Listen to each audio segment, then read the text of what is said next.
Live स्ट्रिममा टोन्डे दाइले share गर्नुभएको छ कि कमिङ डेजहरूमा चाहिँ फ्री फायरमा अझै धेरै टुर्नामेन्टहरू आउन लागेको छ अरे र साथै रोड म्यापको साथमा स्पोर्ट्सको चाहिँ एकदमै राम्रो स्कोप छ भनेर पनि सेयर गर्नुभएको छ। उहाँको चाहिँ फ्री फायरसँग नै मिटिङ भएको भनेर पनि भन्नुभएको थियो।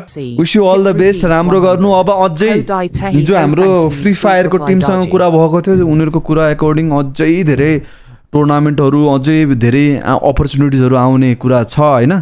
सो कास्टरको लागि पनि राम्रो फ्युचर छ, स्पोर्ट्स प्लेयरको लागि राम्रो फ्युचर छ। जो फ्री फायर खेल्नुहुन्छ या फ्री फायरमा युट्युब च्यानल बनाउने सोच्नु भएको छ या स्पोर्ट्स गर्ने सोच्नु भएको छ उहाँहरूको लागि पनि राम्रो चान्स छ है। अब फ्री फायरले पनि एकदमै राम्रो तरिकाले सोचिराखेको छ नेपालको लागि गर्ने भनेर होइन। त्यो भएर स्पोर्ट्सको अब चाहिँ मैले भन्न सक्छु कि स्पोर्ट्सको राम्रो करियर देखिराखेको छु है मैले। अब ल मानव इडब्ल्युसीमा नेपालबाट गएको टिमले जित्यो अरे फर इक्जाम्पल होइन, जित्ने मान्छेले मात्र अलमोस्ट 4.5 करोड कमाउँछ क्या, उसलाई पाउँछ क्या 4.5 करोड जति।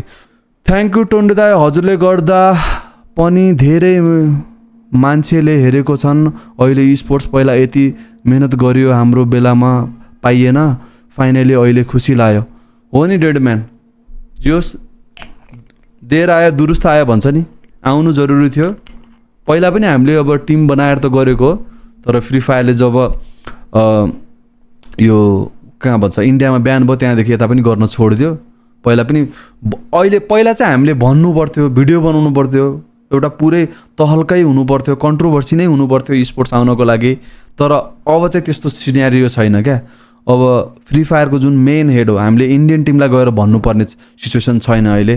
फ्री फायरको मेन जुन हेड नै हो स्पोर्ट्सको, उनीहरूसँगै अब डाइरेक्ट कनेक्सन छ। हामीहरूले उनीहरूलाई सिधै भन्न मिल्छ यस्तो यस्तो टुर्नामेन्ट गर्नुहोस्।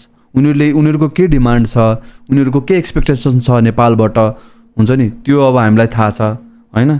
त्यो भएर चाहिँ अब सुमधुर छ क्या नेपालको लागि स्पोर्ट्समा करियर सुमधुर छ। जे पनि आज भयो बवाल भयो, अब आउने नेपालको स्पोर्ट्स कम्युनिटी एकदमै चेन्ज हुनेछ, रोड म्यापै आउनेछ, अझै धेरै अपर्च्युनिटीहरू खुल्नेछ। तपाईँहरू पनि स्पोर्ट्स खेल्नुहुन्छ भनेपछि राम्रोसँग ग्राइन्ड गर्नु होला, प्र्याक्टिस गर्नु होला होइन।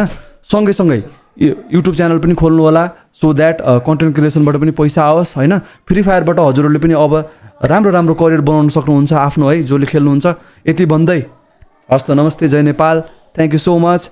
Thank you free fire Singapore team, Indian team, thank you Free Fire team for organizing this sport tournament in Nepal, hoping land tournament soon.